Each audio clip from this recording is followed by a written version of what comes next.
por dentro das principais discussões que impactam seus investimentos e das análises de nossos especialistas sobre as movimentações do mercado financeiro. Falando nisso, nosso encontro é toda manhã, logo após a abertura do mercado. Entre nos canais oficiais do Itaú Personalité e envie suas dúvidas sobre recomendação de investimentos.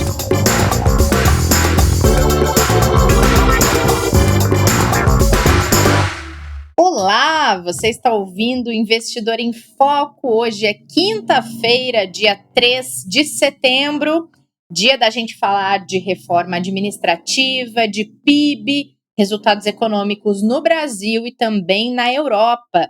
Kleber, tudo bem por aí? Tudo bem, Rê, bom dia e você? Bom dia, aqui continuamos com vizinhança em obras. Não sei se o pessoal está percebendo. Aí o som ambiente, né? Maravilhoso. Inclusive, a impressão que eu tenho é que eles começam junto com a nossa gravação. Eu falei pra você que eles queriam fama também. A gente depois pega o telefone da empresa da obra, a gente faz propaganda eu vou convidar para participar, daí a gente resolve esse problema. Mas vamos lá, que pelo menos está funcionando. A gente trabalhar remoto, tá todo mundo numa boa. Bom, Kleber, contrariando algumas expectativas, as vendas no varejo dos 19 países da zona do euro caíram em 1,3% no mês de julho. Elas vinham numa leve alta, agora houve essa queda, isso impactou mercados, como é que ficou? Impactou um pouco, sim, porque na verdade a gente já vem falando ao longo das últimas semanas, né? Desde meados de julho, né, das preocupações com riscos de segunda onda, né, da Covid-19 na Europa. Na medida que os novos surtos, né, de coronavírus foram interrompendo, né, algumas retomadas de atividade econômica em países como Itália, Espanha e alguns outros centros também importantes, né, fazem com que a gente tenha realmente essa velocidade um pouco menor para recuperação, e o resultado acabou frustrando sim os analistas, né, que vinham acreditando ali num acréscimo, né, um pouco maior do que a gente teve aí, do que a apresentação, que era de 1,2 e não de queda, né? Então, enquanto se esperava-se um avanço, a gente teve um recuo, e quando a gente faz a comparação, né, o setor varejista do bloco ampliou em 0,4 em julho, né, quando comparado com com o ano anterior. Assim, é uma situação que obviamente começa a preocupar um pouco mais o mercado, porque aquilo que era apenas uma opinião de que o risco de uma segunda onda acontecendo, mesmo que de forma inicial impactasse a economia, agora começa a se comprovar, a se materializar que realmente é um risco que a gente deve ficar atento, né? Então, a torcida fica para que, como nas últimas semanas parece que esses novos surtos diminuíram, esses riscos começaram a amenizar um pouco, notícias de vacinas começaram a ficar um pouco mais ativas, né? E a gente começa a acreditar que se aproxima a possibilidade da liberação de alguma nos próximos meses, ajude para isso não voltar a acontecer. Claro. Falando em impactos econômicos da pandemia de coronavírus, que não dá para dizer que passou nem na Europa, né, Kleber, em lugar nenhum do mundo, talvez possa se começar a dizer isso em relação à China, mas também há controvérsias. Como é que ficaram os pedidos de seguro-desemprego nos Estados Unidos? Então, vale destacar antes de dar o número, né, que foi alterado o método de cálculo dos ajustes que eles fazem lá nos Estados Unidos, né? São normalmente projetados, né, para diminuir as oscilações regulares com os números que eles têm, mas eles acabaram distorcendo um pouquinho os números por causa da pandemia do coronavírus, então eles fizeram um ajuste, né?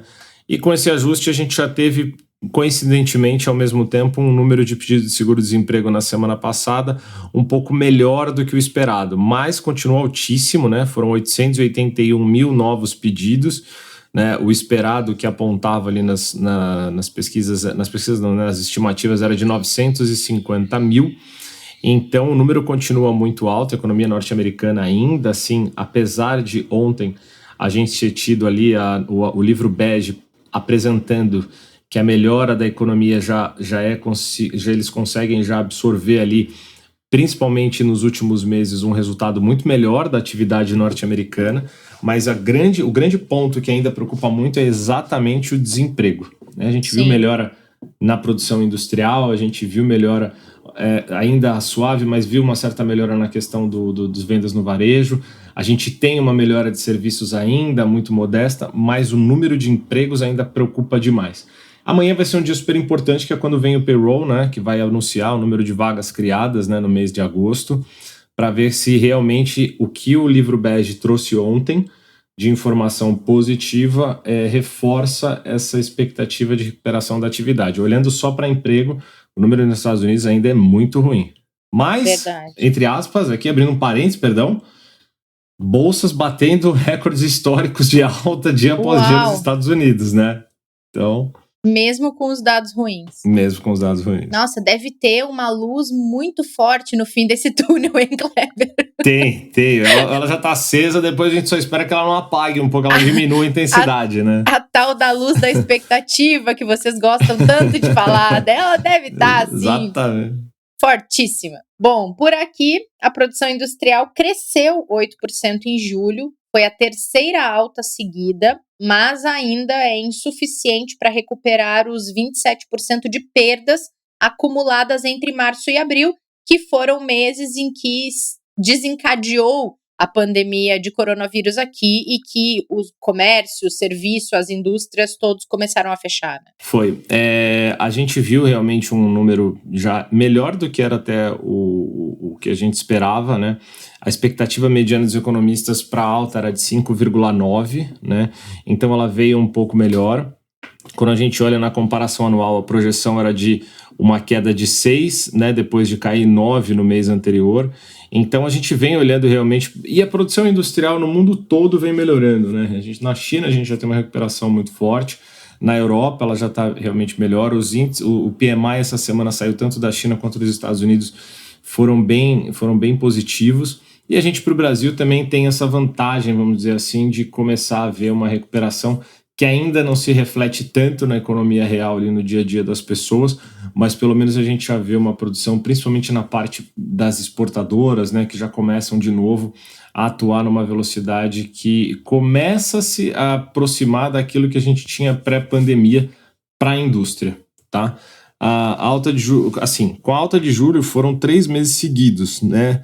A gente reduziu boa parte da perda que a gente teve em março e abril. Somando março e abril foi 27%. A gente ainda não recuperou isso. Então, é importante que essa velocidade realmente esteja próxima do que era o período pré-quarentenas para que a gente consiga a recuperação que é necessária, tá? Mas, sem dúvida que a gente vai depender muito de diversos outros fatores acontecendo em paralelo para que essa produção industrial continue crescendo, viu? Verdade. Que a gente vai falar um pouquinho mais.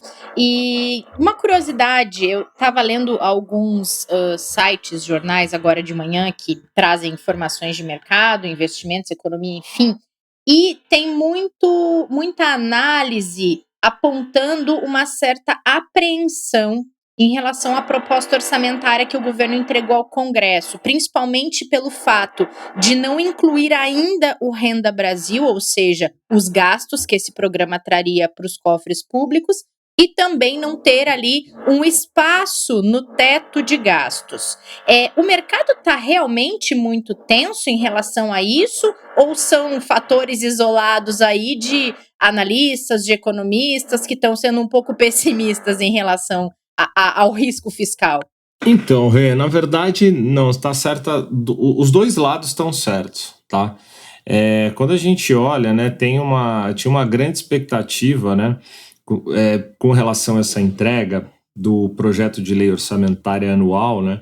Quando a gente tem dois lados, né? A gente tem a ala que olha muito para a questão fiscal e que defende exatamente uma postura de um rigor maior para as contas públicas, para o controle de teto de gastos, né, e para todo o risco fiscal. Só que do outro lado você tem uma ala, principalmente dos ministros, né, dos chefes das pastas ministeriais, que pressionam para terem mais recursos para investimentos, tanto em obras públicas quanto também dentro daquilo que eles têm como projeto em cada uma das suas respectivas pastas ali no governo. Então você fica ali exatamente nessa divisão. Só que o que foi apresentado, né, prevê uma despesa ali de 1,5, um pouquinho mais de 1,5 trilhão de reais, Isso corresponde, para a gente ter uma ideia, a quase 20% do PIB, tá? E desse total, 98% acaba ficando sujeito a algumas limitações impostas aí por emenda constitucional do próprio teto de gastos, né, que restringe a evolução dessas despesas por causa exatamente do controle que a gente tem que ter, inclusive até ligado à inflação. Então, quando a gente olha para esse número, a gente tem essas grandes preocupações, que é o quê? Bom, se eu estouro o teto de gastos, a gente pode ter um problema ainda maior, e eu tenho aqui um programa paralelo que o governo quer implementar, como você bem colocou, que é o Renda Brasil, que não está dentro desse plano orçamentário. Pois é, sim. Né? Que é uma ideia de substituição ali o Renda Brasil substituindo o Bolsa Família, com um programa que se estenderia para mais famílias e com valor maior. Então, eu vou aumentar aquilo que eu já tenho de despesa projetada. Exatamente. E aí eu tenho um outro plano que eu vou precisar fazer, que é o quê? De redução de, talvez, impostos para estimular, quando a gente fala de reforma tributária, né, a economia e as empresas. Então, talvez eu reduza um pouco a arrecadação, só vou recuperar isso conforme eu tiver um volume maior de produção e de serviço. Então, as contas em algum momento aqui não vão fechar, né? Por enquanto, o mercado tá dividido na questão de, bom, eu tenho uma reforma administrativa aqui para ser analisada e apreciada para que eu possa melhorar o meu problema fiscal. Do outro lado, eu tenho um plano orçamentário que pode estourar meu teto de gastos, e aí o mercado está bem dividido agora. É por isso que a gente está tendo tanta oscilação e tanta volatilidade nos últimos dias, porque são essas informações que estão dando tração aí para os investidores se posicionarem, viu? É impressionante como as incertezas e inseguranças econômicas, elas refletem diretamente na oscilação do mercado, né, Kleber? Muito, total, porque na verdade, no final do dia, são essas decisões e acontecimentos que, em tese, né, mas provavelmente que também na prática funcionam, vão permitir que aconteça o andamento das empresas, das ações que estão ligadas às empresas, dos créditos que estão rolando ligado também a essas companhias, do próprio governo, né, que tem todos os títulos públicos distribuídos aí para os investidores. Verdade. Você mencionou reforma administrativa. O governo entregou hoje a proposta no Congresso e vai ser analisada a partir de agora, seguir aqueles trâmites todos de ir para a comissão, ser analisada, depois vai para votação e tudo mais, mas é também uma das expectativas para tentar equilibrar essa questão de gasto público, reforma tributária, é essa reforma administrativa também, né? Exatamente, a gente teve aí, pelo menos era previsto que às 10 horas fosse entregue, então provavelmente já deve ter chegado ali ao Congresso, né? Ela altera disposições sobre servidores, empregados públicos, né, e organização administrativa. A medida, que tem uma série de itens ali, afeta a carreira dos futuros servidores, não altera o regime dos atuais servidores, importante colocar isso, né? E aí tem vários pontos, como vedação de mais de 30 dias de férias por ano, vedação de redução de jornada sem redução de remuneração, banimento de parcelas indenizatórias. Tem vários critérios ali que foram colocados e apresentados que agora vão ser apreciados pelo Congresso, né? Mas só o fato dela pegar apenas os futuros, né, também não atinge tanto a questão de controle de gasto, uma vez que você vai manter quem já está no regime, né, os atuais servidores, da mesma forma. Mas seria também sentida nos próximos anos, né? Exatamente, é muito mais para frente que a gente vai ver essa diferença fazendo algum peso aí nas contas públicas, do que de fato se já tivesse uma movimentação com aqueles que já estão no regime. Mas aí é uma outra discussão também, que acho que deve ter um caminho correto daquilo que está sendo feito aqui, né? Tá. Bom, a gente trouxe, faz 2 episódios, o resultado negativo do PIB brasileiro e falou sobre as análises desses números que viriam após o resultado e devem dizer algo sobre a recuperação da economia aqui no Brasil, tendo o contexto da pandemia como pano de fundo. Que conclusões a gente já consegue trazer, Kleber, a respeito do resultado do PIB, do real impacto disso na recuperação econômica do país? É uma análise bem dividida. Quando a gente olha para o mercado, os principais analistas se mostram otimistas com a recuperação no segundo semestre, né? A gente teve o fechamento aí do segundo tri, do primeiro semestre, realmente com um número muito ruim. Só que quando a gente olha para as projeções, tanto por exemplo, nossa aqui, né? A gente hoje tem uma projeção de menos 5,6 para o ano. Então significa que a gente deve ter uma recuperação sim nesse segundo semestre para cobrir parte dessa perda, dessa retração que a gente teve. A mediana do Focus já está até um pouco menos pessimista do que a nossa aqui, pelo menos da última que a gente teve na segunda-feira. Só que a realidade é que a gente ainda tem bastante coisa a fazer, principalmente para recuperar esses números que foram, né, recordes, né, em relação ao período de 2019, né, a gente está falando de uma queda de 11,4%, que foi a maior queda desde o início que foi medida a série histórica em 1996. Então a gente não está falando de qualquer queda no PIB, né? A gente está falando da maior queda da história.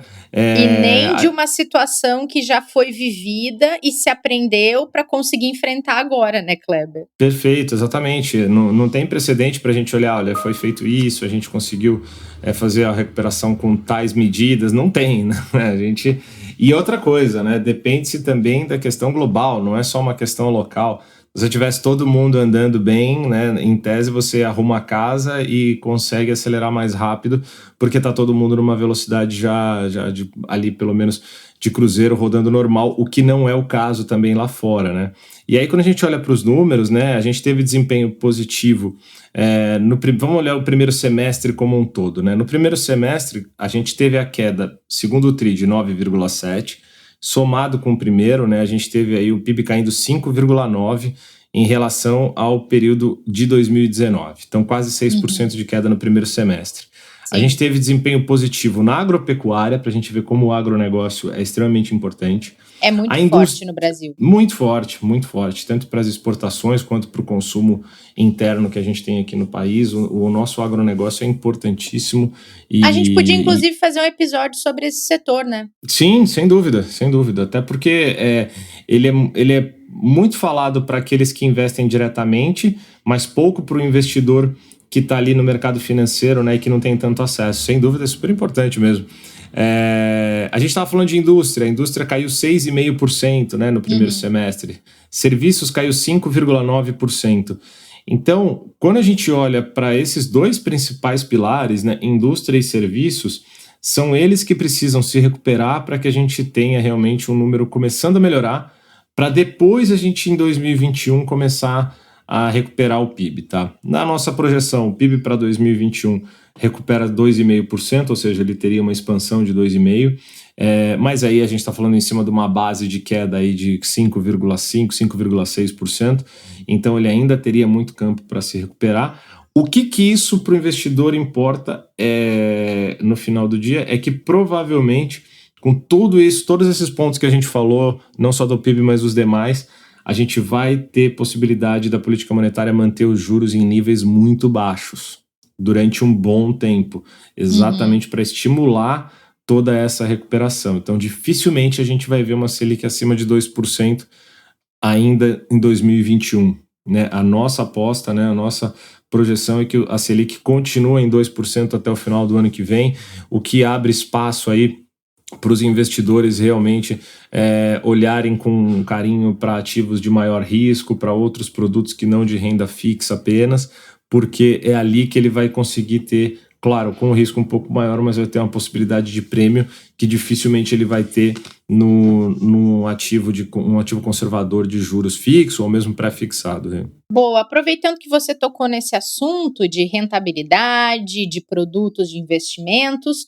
fala um pouquinho sobre a recomendação para o mês agora de setembro. Tem muita mudança em relação ao que o banco estava recomendando no mês de agosto? Como é que vocês estão enxergando as possibilidades para os investidores, para as investidoras? Assim, acho que as coisas mais importantes que a gente tem para passar de mudança para esse mês é primeiro que nasce um pouco mais de cautela depois da euforia dos últimos 4 meses anteriores, né?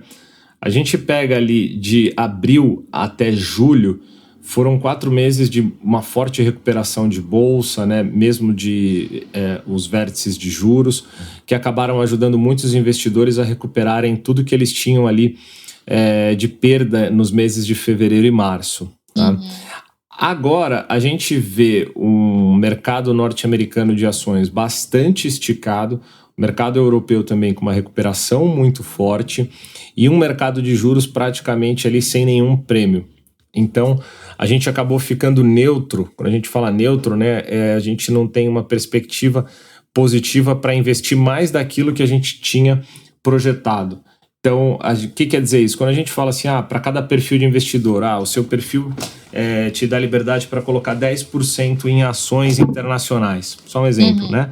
Quando a gente está neutro, a gente diz que a gente não vai fazer apostas acima desses 10%. Entendi. Né?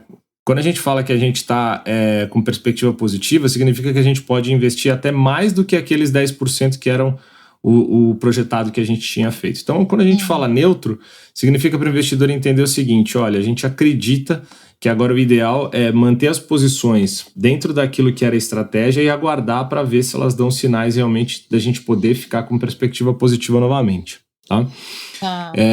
E a gente tem, então, ainda os multimercados realmente como uma excelente alternativa. A gente acredita que ele pode, sim, ainda captar essas oscilações que a gente deve ter, principalmente no curto prazo. Mês passado foi um mês que demonstrou isso, né? A Bolsa acabou fechando com queda de 3,4%. Ao mesmo tempo, o dólar teve uma valorização importante durante o mês. Né, os índices lá fora subiram, você vê que curioso, o Ibovespa caiu 3,4%, mas o S&P 500 subiu 7%. Sim. Então o Brasil descolou por causa desse risco fiscal, de todos esses problemas locais. Então, tem multimercado que aproveita isso, né, Kleber? Exatamente, ele consegue fazer essa diversificação dentro do próprio produto, que a gente vem falando em vários episódios aqui sobre multimercado, né? Até semana passada a gente falou sobre o multifundos e que ele está na nossa recomendação mais uma vez aqui, dentre todos os outros produtos que a gente tem à disposição. Outra alternativa que a gente traz para o investidor que ainda quer tentar surfar essa onda de valorização da Bolsa Internacional são os COIs, que o Pedrão, né, o Canelas apresentou aqui para a gente. Sim. Com alternativa onde o investidor pode entrar na Bolsa norte-americana com capital protegido, né? E a gente ainda aposta sim nas ações nacionais, a gente aposta no mercado local, através dos fundos de ações ou das carteiras recomendadas, como a gente já trouxe aqui também. Só que a gente acredita que a velocidade de valorização vai ser menor do que foi agora nos últimos meses, dado tudo que a gente acabou de falar aqui, tantas coisas que precisam acontecer para que o investidor realmente tenha confiança de fazer aportes maiores, né, e apostas maiores. Só que se a gente tiver realmente, como já é dado, a possibilidade de juros baixos por um período mais longo, a probabilidade de realmente os investidores irem cada vez mais se posicionando em ativos de risco aumenta muito. Tá? E os investimentos internacionais, a gente também está com uma perspectiva bem legal para os investidores se posicionarem, principalmente porque a gente tem muito risco aqui local e a gente tem um risco internacional um pouco menor, com uma possibilidade de recuperação definitiva da atividade mais rápida lá do que aqui. Né? Então o internacional também continua como uma ótima alternativa. E aí é o investidor calibrar ali dentro do seu perfil, falar com o especialista, ver direitinho o percentual em cada classe. Mas, sem dúvida, cada dia a gente vai bater mais nessa tecla de diversificação aqui, né, Rê? Cada dia. Porque... E de respeitar a sua tolerância a risco, né, Kleber? Nesse momento é bem importante para a pessoa não ficar... Para o investimento não passar a ser uma dor de cabeça, em vez de ser algo benéfico para quem está investindo, né? Exato. E falando um pouquinho de retorno para o investidor aqui, só para fechar, Rê, tá? Quando a gente faz algumas projeções aqui, a gente trabalha quando vai falar com o investidor, aí procura seu especialista para ele te explicar com detalhes, mas a gente faz muito trabalho de projeção aqui daquilo que a gente recomenda. Então, a nossa carteira recomendada hoje do perfil moderado, a gente tem conservador, moderado, arrojado e agressivo. Então, o moderado, que ainda possui muita renda fixa, não tem um risco tão alto, só para o investidor ter ideia, a gente projeta para os próximos 12 meses, daquela recomendação que a gente está fazendo hoje, que o investidor vai buscar um retorno próximo aí a 4,9% em 12 meses, tá, Rê? Para o investidor ter uma ideia daquele investidor que, tipo, quer começar a tomar um pouquinho mais de risco. O que significa isso? Isso a gente está falando aí de mais ou menos CDI mais 3, mais ou menos, tá? No ano. Quando a gente olha para o antigo conservador, que continua conservador, mas que antes ainda tinha retorno, o conservador, a projeção é de 2,40 no ano. Sim, né? Considerando a taxa de juros e a inflação. É CDI mais 0,40, CDI mais meio, né? E se a gente considerar a inflação, ele pode sim ter juro real negativo aqui, né? Ele pode até ter perda de patrimônio quando a gente olha só para a inflação. Mas eu só estou trazendo esse ponto porque acho que é legal o investidor saber o seguinte: o seu especialista consegue mostrar para você quanto que é a projeção de retorno daquilo que a gente está montando hoje para os investidores, tá? Acho que essa que é a mensagem legal de deixar aqui. Legal. Muito bom, Kleber, muito obrigada. Acho que é sempre importante também a gente fazer esse tipo de alerta para que as pessoas elas vejam até se o perfil delas está de fato adequado com o que elas querem, com a maneira como elas investem, com as coisas que elas acreditam que elas possam fazer com o dinheiro delas e respeitar também o quanto ela tolera uma perda ou não, né? Isso tudo é importante para ter uma ideia real das possibilidades que a pessoa vai ter com o atual cenário. E os especialistas estão aí para isso, né? Para ajudar. Com certeza, e é um time enorme que atende todos os públicos, então aqui no Personalité, né, quando a gente fala, fica super à vontade para procurar seu gerente, que com certeza ele vai te direcionar para um especialista. E para quem não é Personalité, consegue também, se tiver com dúvida, via gerente da conta, também. Consegue acessar um especialista para tirar dúvidas e até para orientar nesse tipo de questão, né? Também. Muito bom, Kleber. Muito obrigada. Adorei nosso papo de hoje. Obrigado, Rê. Muito bom. Um abraço pro povo da Maquita aí, do Martelo, seus vizinhos. Pessoal, agradeça muito eles por nós. Nossa, assim, são os queridos, mas pede para eles, faz um acordo com eles, olha, a gente faz propaganda de vocês não fazem barulho durante a gravação, é só isso. É o patrocínio. Eu vou convidar eles para vir no podcast, vai ver. Tá bom. Valeu, Kleber. Amanhã a gente tá aqui pro nosso Café com Canelas. Valeu, Rê. Amanhã tamo aí. Combinado.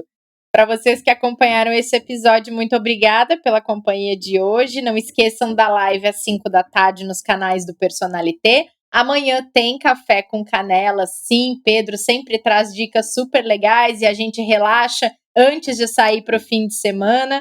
Cuidem-se, protejam-se e até o próximo episódio.